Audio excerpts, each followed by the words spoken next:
Yes, and we have sounds. In my next life, I want to be a techie. May I say something? It was so nice, probably for the first time in at least my history of CSL, 2 men welcoming committee. Yes. And so today's topic is a gold mine. So let's explore this idea of the gold mine inside of us. Most of you know that I'm very passionate about health. And the reason that I'm so passionate about health is because that is a way that I remember that this is the body temple that houses the spirit. I'm also passionate about, of course, besides physical health, mental health, emotional health, and all that is, of course, tied in with our spiritual health. Because they're not separate, they're all connected, right? And so what I find is that my life and everything I'm experiencing is like a guide. It just gives me information. I was talking with a group of people the other day, and we were talking about how to live a healthy life. And in the end, I said, you know, we all already know. I don't think there's anyone on this planet that doesn't know how to live in a healthy way. We know we just have this resistance, right? Or this unawareness around it. And so all of our experiences get to be information, and they get to be a guide about the journey to greater awareness. Because that's why we're here. We're here to become more aware. We're here to evolve. We're here to wake up. And in that waking up, we are growing up.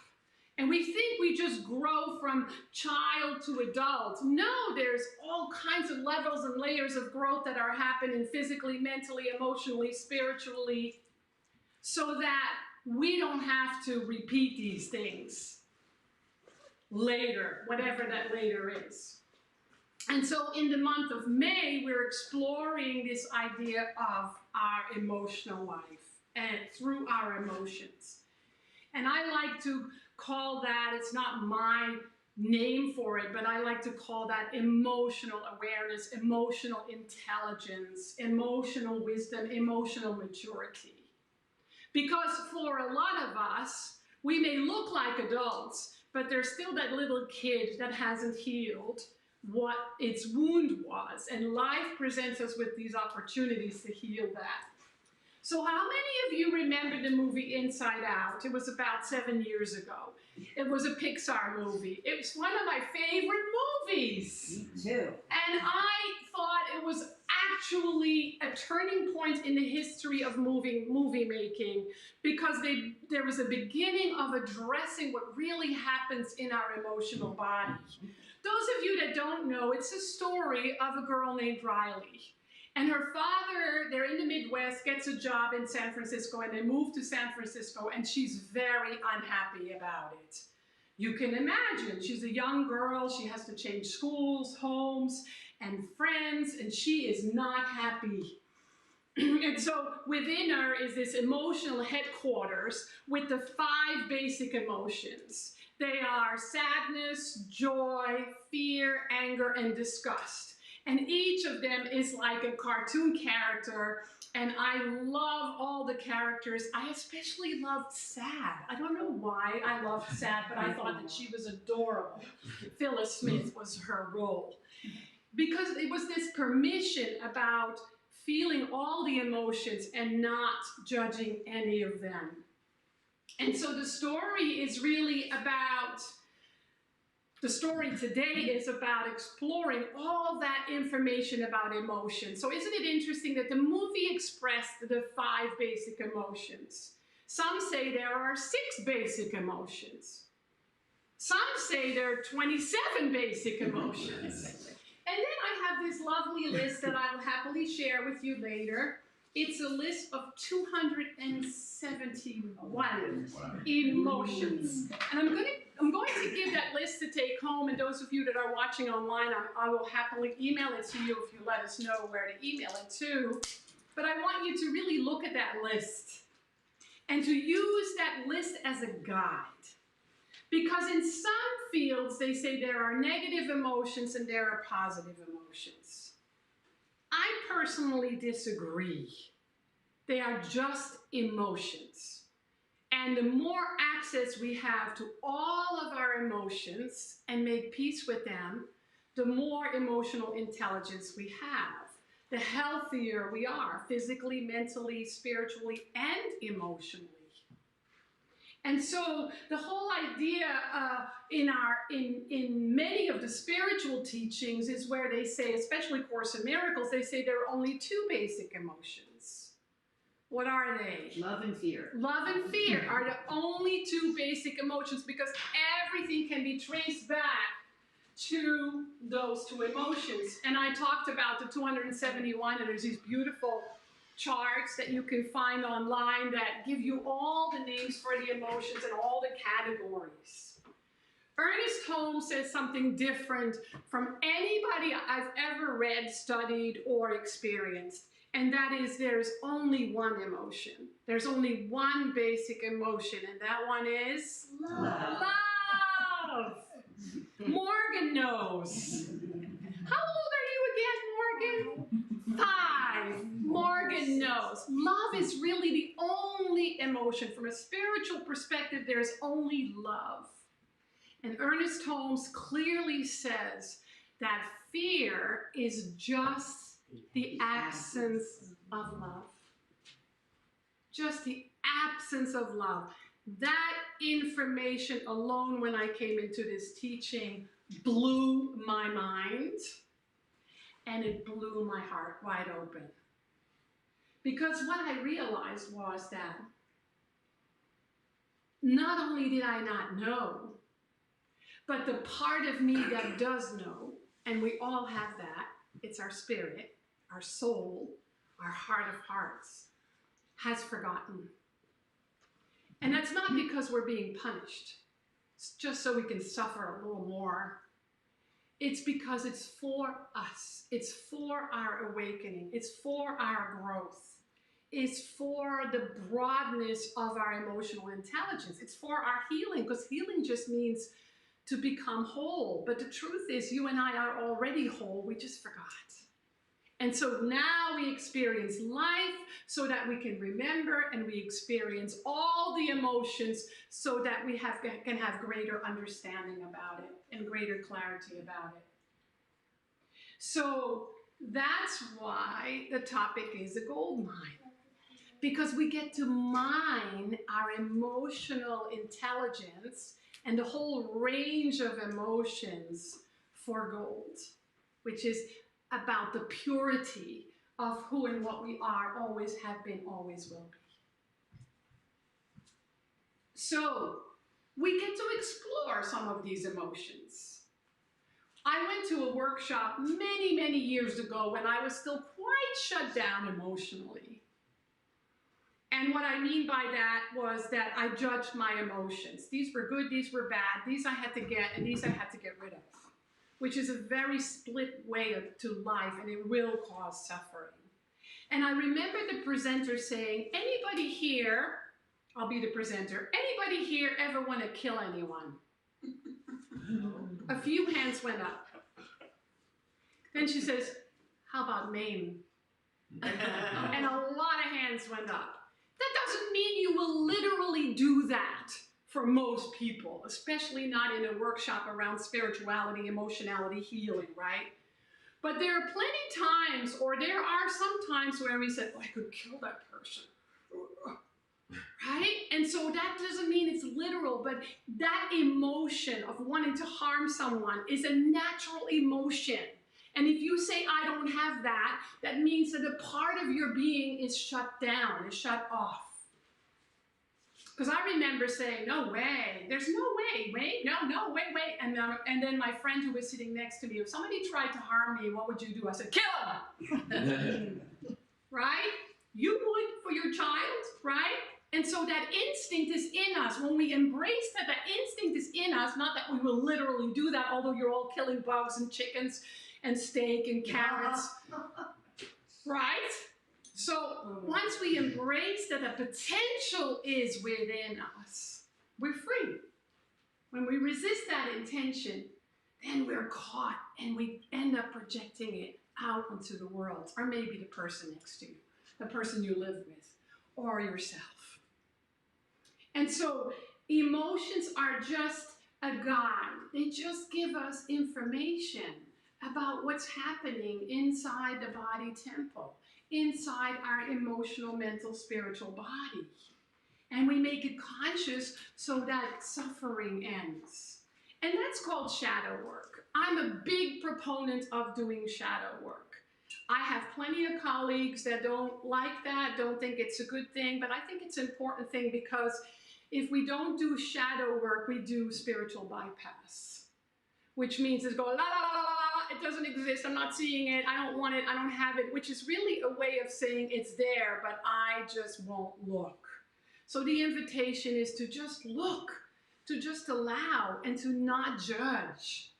Because that's what the shadow is. The shadow inside of us is the part of us that doesn't want to feel, doesn't want to see. It's the part of us that we are ashamed about. It's the parts of ourselves and others that we criticize or judge. And it has gold in it. Because once we acknowledge that, we are free. It's a powerful place of healing. And so this month, starting today, that's what we're exploring. And that's what we're learning about. Because we always have room for healing, right? I mean, I don't know anybody, I haven't met them yet, that's perfectly experiencing their perfect wholeness. Because the truth is, we're already whole, that's our spirit. But the thing is, we don't believe it. And so we walk around with limiting beliefs that say, I'm not good enough, or I'm not smart enough, or I'm not worthy, or I'm not capable. Those core beliefs are the shadow part of ourselves. Even when we're aware, we're not always aware how far they spill, right? And so we're not making ourselves whole. We're remembering that we are already whole. And there's just a part of us that doesn't believe that is so. And it shows up as disease and lack and limitation and loss in extreme ways. So today when we do the workshop Flourishing, it's all about seeing where we don't believe in our own wholeness, because it is a block to our good. It blocks loving relationships. It blocks our abundance. It blocks our health. It blocks our creativity. And so the more well-rounded we are, meaning that we embrace all of it and we mine all of it for gold and for good, the more powerful it is. And so we can use the example of experiencing fear. I mean, anybody here ever been afraid? Yeah. Yes, everybody. Fear is a healthy emotion. If you're being chased in the dark in an alleyway and fear makes you run, you will survive. You can survive, right? And so if we judge fear as a bad thing, then it blocks us. And so I love what Elizabeth Gilbert says, where she says, fear cannot drive the car. It can sit in the back seat and it doesn't get to touch the radio. It can come along, but it can't be in charge. And so that requires that we have awareness around it, right? And so how do we do that then? Well, we become a witness. We become a witness. I was listening to a podcast this week, and the woman was explaining the word contemplate. And what she says is that to contemplate is contemplate. And what it means is gazing at the temple. I love that. To contemplate is to gaze at the temple. But she said more. She says it's to gaze at the temple within. To gaze at the temple within you. How is your temple? Does it have a few cobwebs? Has it been swept today? Have you placed a few pretty objects like maybe flowers? Have you noticed the cracks in the wall? Yes. Want to say something? You're stretching. Have you noticed there's some cracks in the wall that need to be repaired? Because really, you are the temple that houses the Spirit in a most unique way, unlike anyone else. And so that means there's a need for you and I to be in the world, to be of service. And the way we can be of service is by making sure that our end of the street, our temple, our own front yard and backyard are taken care of.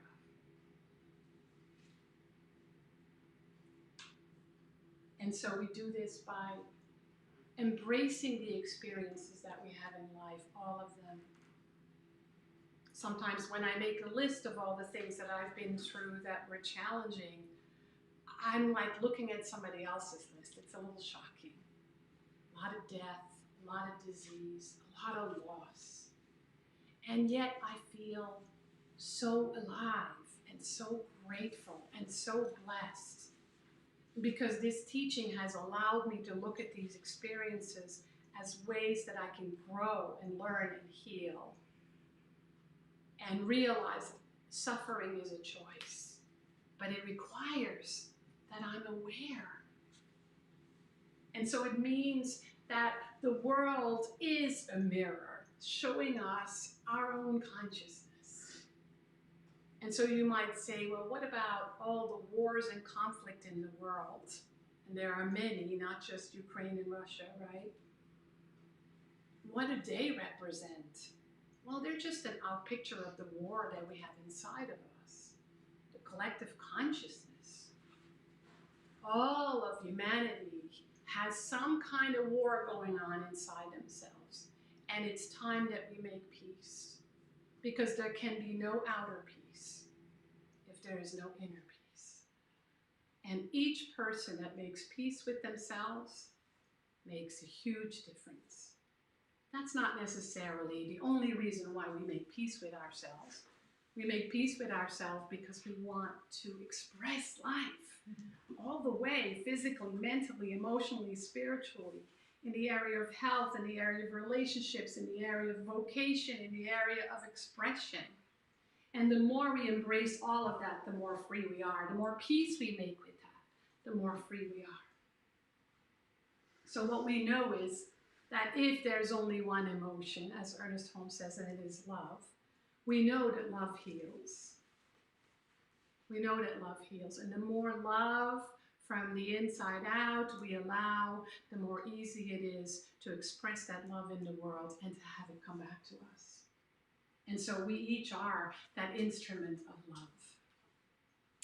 And so today we're keeping it pretty simple.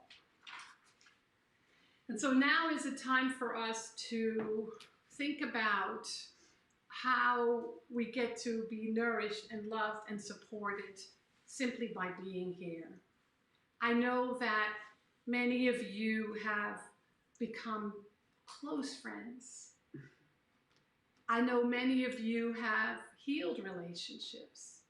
I know many of you have embraced new intimate relationships or let go of them. I know many of you have found careers because of this teaching, and so on, and so on, and so on. So one way that you can say, I want to give back, because circulation is a powerful tool, and we're going to learn more about that in Flourishing today, is to support this spiritual community. So it cannot just be here today, but it can be here for Morgan's children and Morgan's grandchildren. And so I invite you to put your hand on your heart and just close your eyes for a moment and just ask your heart, what is mine to give to this spiritual community so that it can flourish and it can continue 7 generations or more down the road. And so whether this is a financial donation or volunteering, we always love having people serve. And because we're going to start social hour again, if people want to come forward to serve and have social hour happen again, that's one way. Or maybe you've decided to serve in the greater community.